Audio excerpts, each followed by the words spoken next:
serious. Because this is mental illness.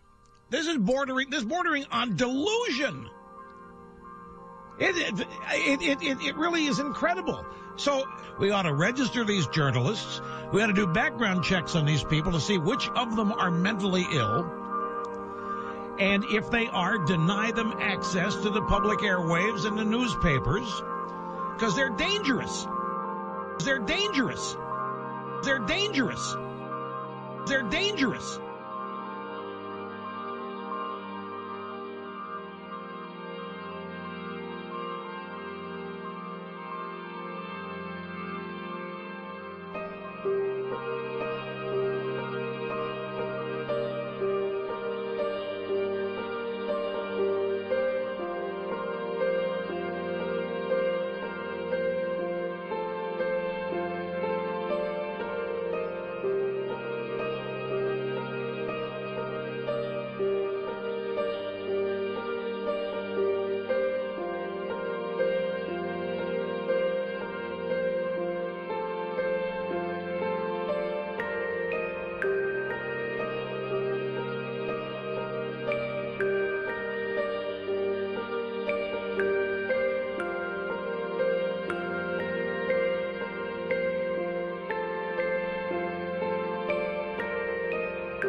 Some 20% of the population, that's 1 in 5 Canadians, will experience a mental disorder at some time in their lives. This means that every single family in Canada will in some way be affected. Many Canadians will not recognize that they are ill. Others don't seek help because of misconceptions about these diseases. Bob Rae is the former Premier of Ontario. In her last year of life, she was shunted 17 times among 9 different prisons in 5. Life seemed to be going in one direction when I was a young guy, and suddenly, over a period of a few days, I just began to feel a tremendous sense of anxiety, and and it went on for a longer time. I mean, people say, just sort of snap out of it, or you'll be okay, and everything will be fine. And I went into a long period of kind of introspection and found it hard to get out of the funk that I was in. Went to see a therapist and started working on some issues and some of the underlying sort of things that I didn't really know were on my mind, but turned out to be on my mind. Began some changes in my life in terms of things I had wanted to do. Began working in a legal and housing legal aid center in London, and where I was living at that time, and then came back to Canada, started going to law school, and slowly but surely sort of worked my way out of it. And since that time, you realize that you're better, but you're always aware of the fact that that illness was there. Mental illnesses or disorders take many forms. What they have in common is that they affect a person's thoughts, emotions, and behaviors. The key difference from simply having a bad day is how long the feeling lasts and how seriously it affects your life. Can I lock this? Or not? Yeah, I don't think I need to get in there for anything. Susan Roach is the manager at Community Addiction and Mental Health Resource Center of Aldermont and Norfolk.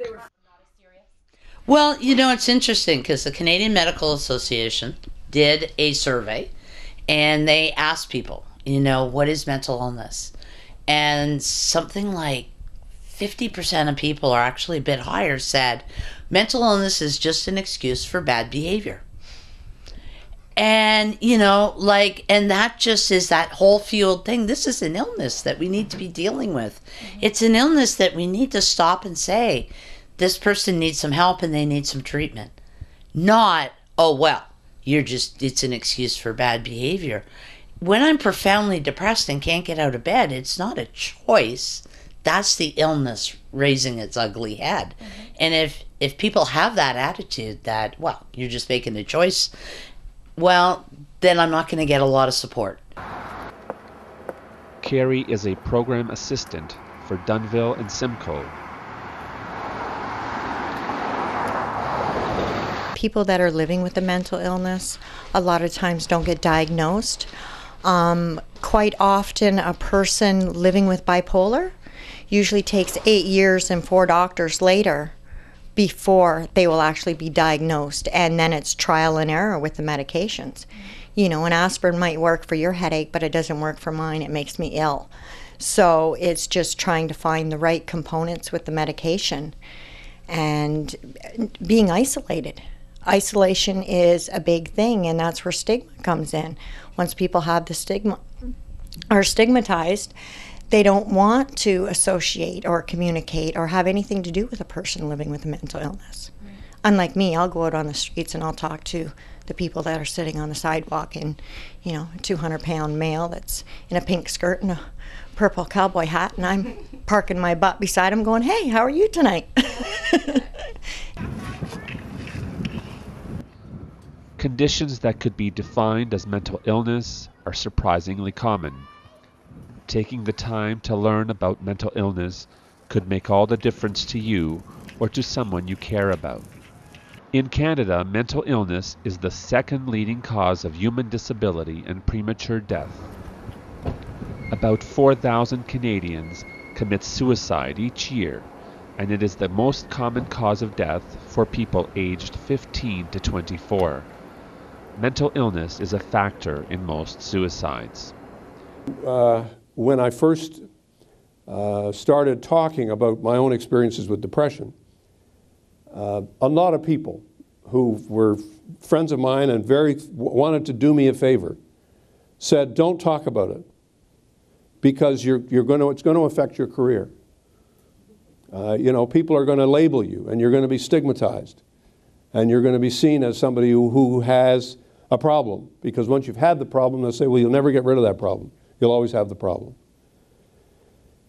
And they were trying to be helpful, and they weren't being cruel or hurtful. They weren't saying, you know, something mean to me. They thought they were acting in my own best interest. But the reality is that if all of us are not prepared to talk about the fact that we've had an experience with mental illness, the same way we talk about the fact that, you know, we've had heart surgery or we've had a broken leg, we're not going to move very far. We're not going to move this debate anywhere near the direction that we need to move it in. And, you know, so if we're not getting this messaging out and changing the level of understanding, then we're going to have a lot of problems down the line.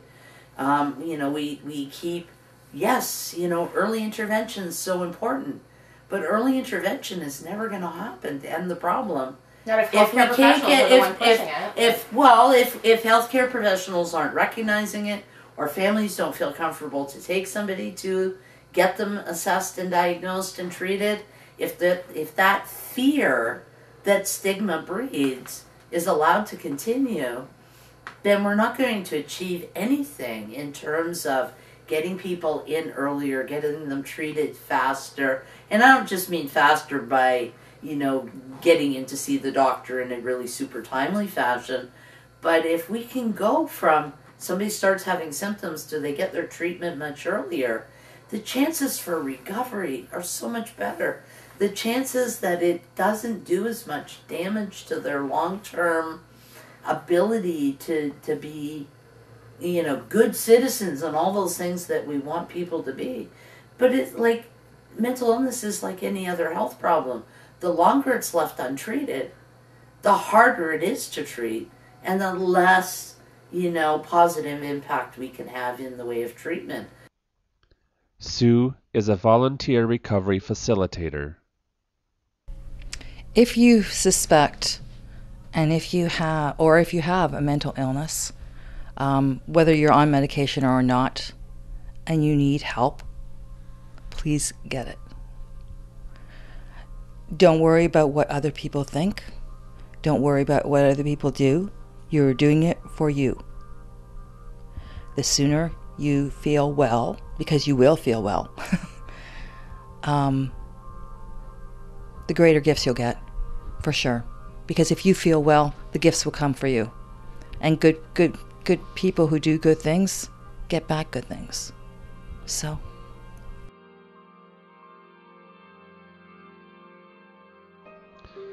Consider that mental illness costs the Canadian economy a staggering $51 billion a year. It's surely everyone's concern. So why are we so reluctant to talk about the problem? The first thing we need to do is gain some basic understanding. It's time to fight the stigma of mental health. It's time to separate myth from fact.